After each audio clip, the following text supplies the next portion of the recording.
It's the Ross Tucker Football Podcast. Oh, yeah, it is. But it's not just any Ross Tucker Football Podcast, because I would never do that to you guys. It is a Monster Monday presented by DraftKings, of course. Lots to talk about what happened yesterday in the NFL. I am so pumped up for Monday Night Football night. A couple of my former teams. And then tomorrow we'll have the power rankings, see where everybody shakes out in the only officially sanctioned, not really NFL power rankings. We'll have a new Spread the Word winner this week.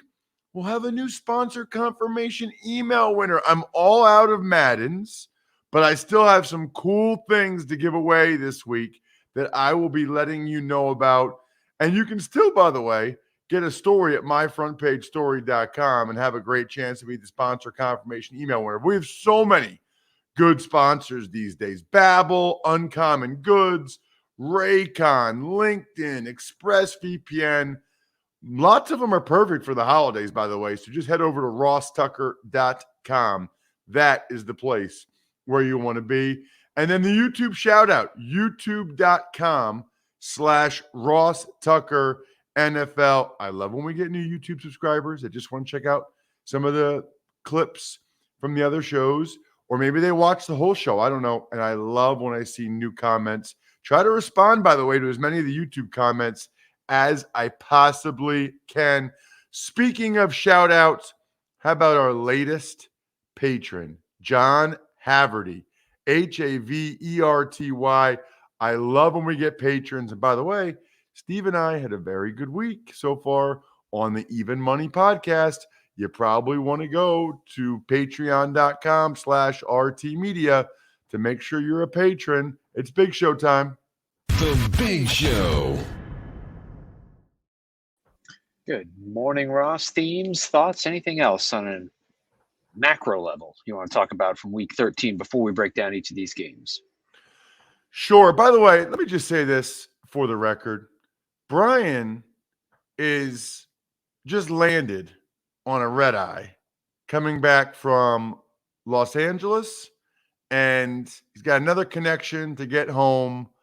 He's in the food court or something somewhere. I mean, Brian is a hardworking son of a gun. Brian's a rock star, and we appreciate it greatly. That needs to be noted. We both are. I mean, this is the life we've chosen during football season. At any rate, big news with Carolina Panthers firing Joe Brady as the offensive coordinator. Kind of interesting with only 5 games left and only giving their guys the opportunity to coach Cam Newton for what, 2 games? And it's interesting. I guess on some level, Matt Rule feels like he's giving them 3 guys. He's giving them Bridgewater. He's giving them Darnold. He's giving them Cam now. And Brady still hasn't found a way to be able to manufacture very many points. But their O-line leaves a lot to be desired. And I'm not sure any of those 3 quarterbacks are really great. But I think the other thing is, I think Rule realizes Brady is sort of the apple of some other programs, whether it's head coach or coordinator in college or whatever, their eyes, head coach in college, whatever, in the NFL, and probably just thinks he'd rather move on now, let Joe Brady go somewhere else and get somebody different. Pretty interesting that the Carolina Panthers, Sunday at 1, like when all the games are going on, that's when they made the announcement. A little bit bizarre, but whatever. Some of the other themes, Bri. How about Gardner Minshew? I mean, we're going to talk about Gardner Minshew in a little bit, but this guy was almost perfect and shows the value of having a good backup quarterback. He was their 3rd-string quarterback. The Eagles traded a 6th-round pick for Gardner Minshew? Are you kidding me? You want to talk about – I mean, he already paid off the 6th-round pick. He won a football game for them. 6th-round pick. You would give up every 6th-round pick if it guaranteed a win. And Gardner Minshew got that for them. So that was very impressive. The Lions. The Lions won. I am so happy for my brief former teammate, Dan Campbell, in Dallas in the offseason of 2003 before I got cut by Parcells. But, man, I posted the video at Ross Tucker NFL. I am so, so happy for Dan Campbell and those guys on the team. Alex Anzalone, who I've known since he was 4 years old from my hometown of Wyomissing, Pennsylvania, who, by the way, is 15-0 and in the state championship game on Saturday. Went to their game Friday night. Can't tell you how much I loved it. So anyway, the Lions win, and I'm thrilled for those guys. I have no idea what the Vikings were doing on that last play, not protecting the goal line. That is horrific coaching in that situation, but for that day, the Lions are not going to go winless. They got to win. They got to tie. And they still right now would have the number 1 overall pick. So I don't care if they win another game. They got one, which is what I wanted them to have. 2 other themes, Bri, I would say. I continue to be disappointed by the officiating. I really do. And I think we need to be better somehow. And here's what I'll tell you. The officiating in the Jets-Eagles game was very one-sided in favor of the Eagles. And you guys know I do Eagles preseason games on TV. I do their pregame on the radio. So I watch the Eagles very closely. The Jets got a raw deal in that game. I mean, there's 4 or 5 examples where I felt like the Jets got shafted. Robert Saleh was losing his mind, and I don't blame him. I just feel like it needs to be better. I thought Travis Kelce fumbled last night. I thought that was disappointing. He had the ball in his hands. He had 2 feet down, and he tucked the ball away. That was a football move. That's the element of time that we're talking about. So, I don't know. I think we need to do more and better with the technology to help these guys because they're the best we've got. The game moves at super speed when you're actually out there. When I'm doing sideline for West or whatever, it's flying. TV does not do it justice because everything's slower and then you get slow-mo. It's not nearly as easy for the actual officials that are out there. And I guess the last theme, Bri, heart of a champion a little bit yesterday for the Steelers and the Seahawks. Big Ben, Russell Wilson, those guys are not just going to, lay down and end their careers in these cities and maybe their career period by laying down. I was impressed by the heart of a champion. I would describe it as both those teams. By the way, you know what Bry is doing right now in the airport? He's using the internet with ExpressVPN because it's public Wi-Fi. You don't want to leave your keys in your car while you run in the gas station for a snack. I mean, most of the time you're probably fine, but what would happen if you come back to see someone driving off with your car? It's just not smart. It doesn't take much technical knowledge to hack someone. All you really need is some cheap hardware. I mean, a smart 12-year-old could do it. Your data is valuable. Hackers make up to $1,000 per person selling personal info on the dark web. ExpressVPN gives you the encrypted tunnel. It's super secure. It's easy to use. It works on all devices. So if you're not at home, if you're in a hotel or on a plane or in the airport like Bry, secure your online data today by visiting expressvpn.com/Tucker. That's expressvpn.com/Tucker. And you can get an extra 3 months free. expressvpn.com/Tucker. Tuck's Takes. All right, let's start with the Dolphins, who won their 5th straight by beating the Giants 20-9. So Daniel Jones, even though he reportedly practiced all week, was not cleared for contact, did not play. And apparently, there are reports out there that he's unlikely to play this week either. So Mike Glennon got the start. But then Mike Glennon, we've been told, suffered a concussion. I think he played the whole game, but just suffered the symptoms afterwards, perhaps. So Mike Glennon suffers a concussion. So the Giants might have to start Jake Fromm, potentially Jake from State Farm next game. Wow. Tua had another strong game. I mean, Tua did what Tua does now. Tua is not letting the Dolphins trade for Deshaun Watson. That's what he's going out there to try to do right now. And it's been impressive. The Dolphins defense was good again, getting after Mike Glennon. They've got some young studs on that side of the ball. They've played well consistently now for a while. And Tua is just in a groove right now, especially getting the ball to Waddle. Now, they only put 20 points up, but the Dolphins, the Eagles only put 7 points up against the Giants, who have a pretty decent defense. But the Dolphins are in a groove now. Tuck's Takes. Jonathan Taylor, fifth player in NFL history with a rushing touchdown in at least 10 consecutive games. Colts shut out the Texans 31-0. Yeah, I mean, I thought the Texans would be a little bit more competitive than this. Zach Cunningham did not play for them, which is a big loss for disciplinary reasons. I don't know what's going on with the Texans. But you have Justin Reed last week, Zach Cunningham this week. These are guys that are two of their best young players, which makes this even more concerning that these guys are being held out for disciplinary reasons. What they should have done is suspended Zach Cunningham if they could, because he got a big guarantee on his contract next year. But you can get out of the guarantee if there's a suspension. So they should have suspended him, whatever the disciplinary reason is. Kenny Moore had a sweet interception on the first play for the Colts. Muhammad and Teray both had big games rushing the passer.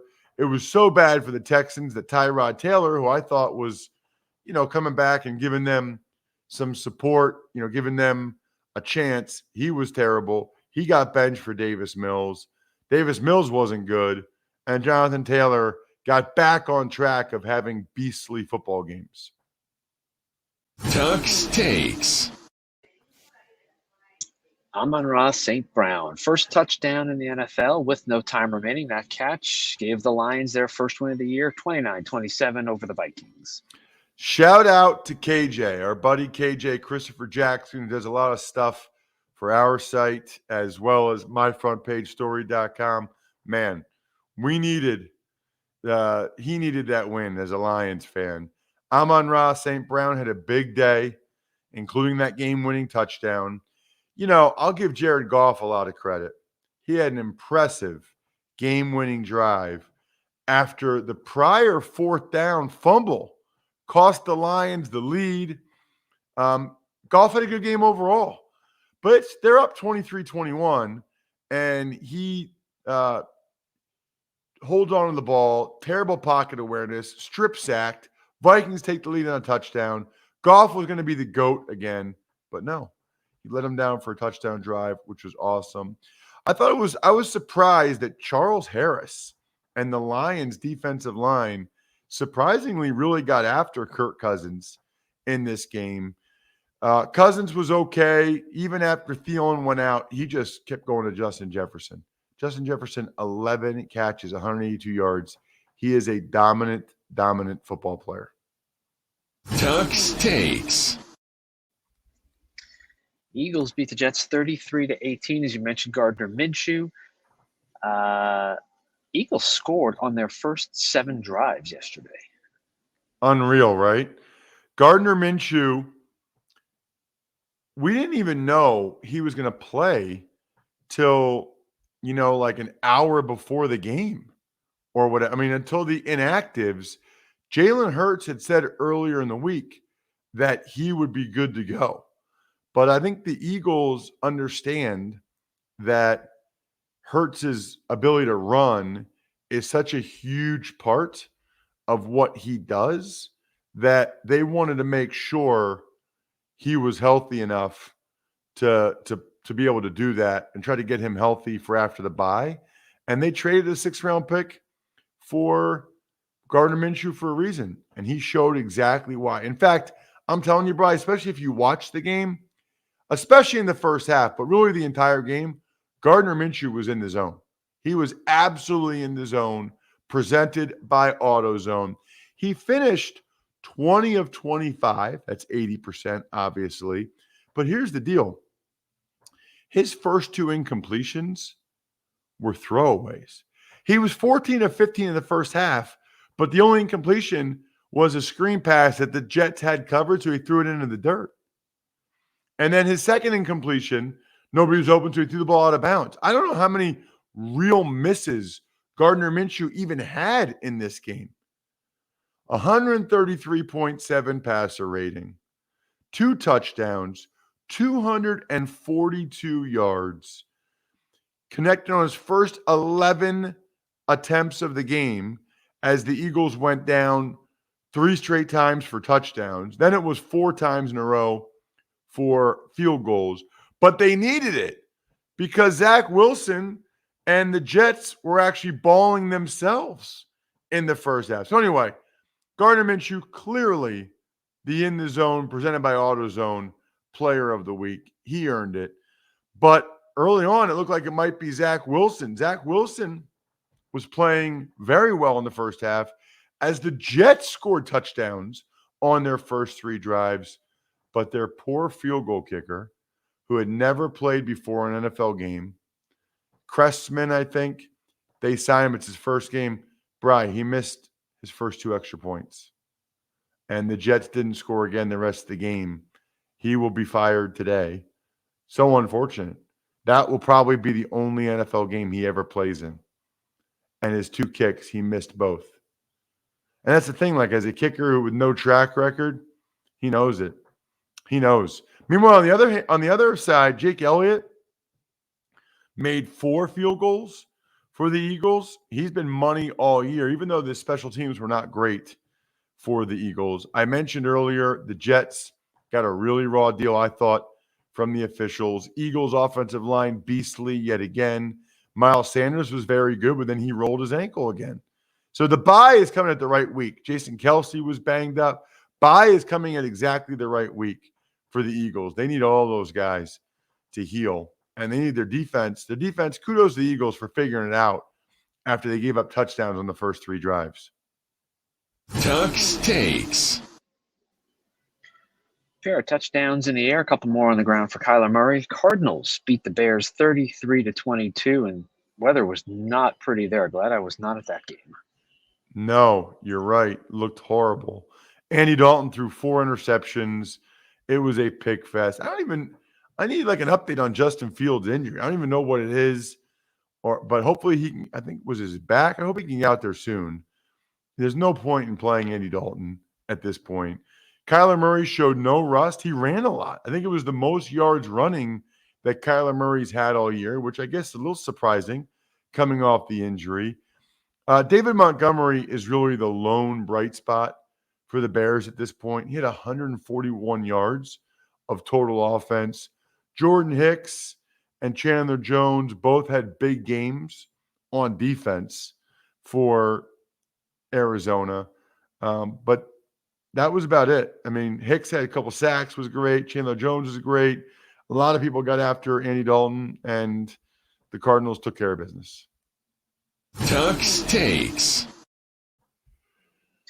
317 passing yards for Justin Herbert. Chargers beat the Bengals 41-22. Right, and the Bengals offensive line really struggled without their right tackle, Riley Reif, their starting center, Trey Hopkins. I mean, the Chargers got 6 sacks even after they lost Joey Bosa with a concussion. It was so bad. Joe Burrow dislocated his pinky. It was going the wrong direction. I give him a ton of credit.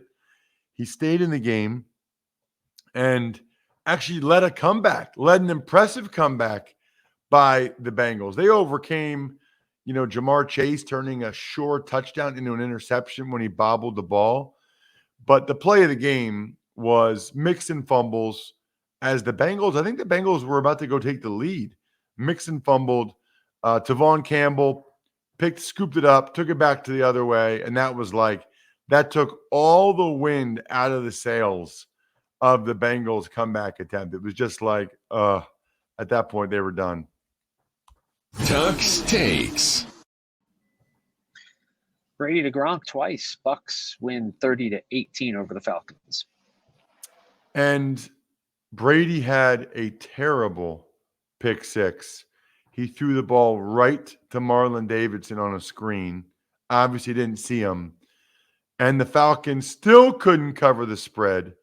For people that may have cared about that via the Even Money podcast, very, very disappointing. Because the thing is Matt Ryan actually had a pretty good game, even though the Bucs were all over him.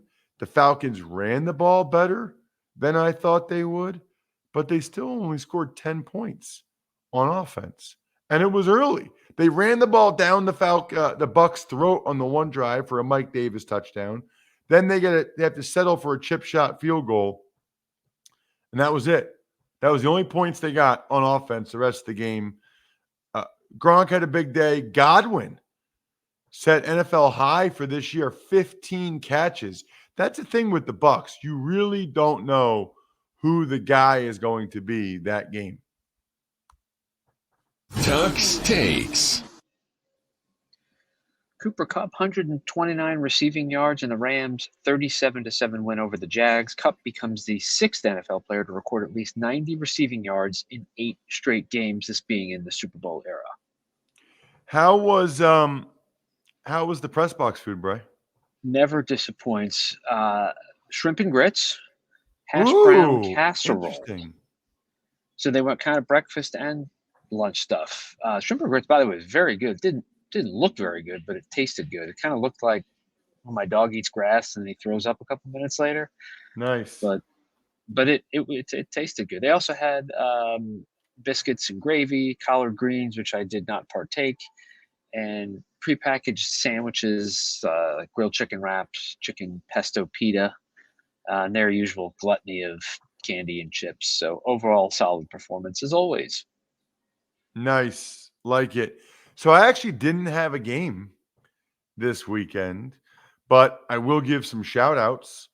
Shout out to Joe Wade at Rams Pint House in Percy, Pennsylvania. I had a couple nice beers there before my Why Missing game, and I had a delicious burger. It was called the Cuz, and I went with my cousin, so we both got the Cuz burgers from Rams Pint House in Percy, which is awesome. And then Saturday, actually went to Trogs. My buddy Jason Kidwell from Trogs hooked us up and did a nice little Trogs private tour and had, what did I get? Oh, the grilled chicken sandwich, which was delicious at Trogs as well. And the big pretzel. You got to get the Bavarian pretzel in those situations. At any rate, in your game, Bri, Jags actually had a nice long touchdown drive early.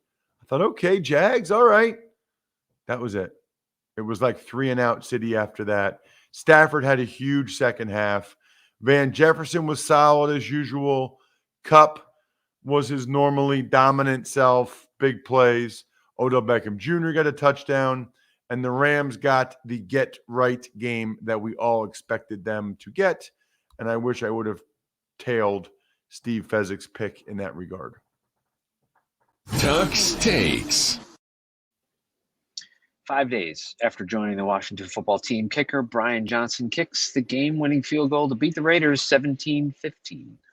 Yeah, it's so funny, isn't it? Like, you have no idea. The Jets were hoping that the young kid they got would get it done. He misses 2 extra points. Washington didn't really know. Their kid bangs a 47-yard game winner. I mean, it's unreal. Washington possessed the ball most of the second half. They have found a way to win these close games. Part of it's because Heineke is getting the ball out quickly. He's taking the checkdowns. He's avoiding the major mistakes. He makes the critical plays late in these games instead of making the critical error. And he did it in this game without Logan Thomas, who tore his ACL, which is devastating for Washington, a huge loss. And he had just come back from an injury. My heart's broken for Logan. Raiders had a slow start again, and they're just not scoring enough points. The only time they did was against the Cowboys when it was a pass interference fest. No Waller really hurts the Raiders. Tuck's takes. Ravens failed to convert the 2-point conversion that would have given them the win. So instead, the Pittsburgh Steelers escaped with a 20-19 win. Really like the decision of John Harbaugh to go for 2 in that situation.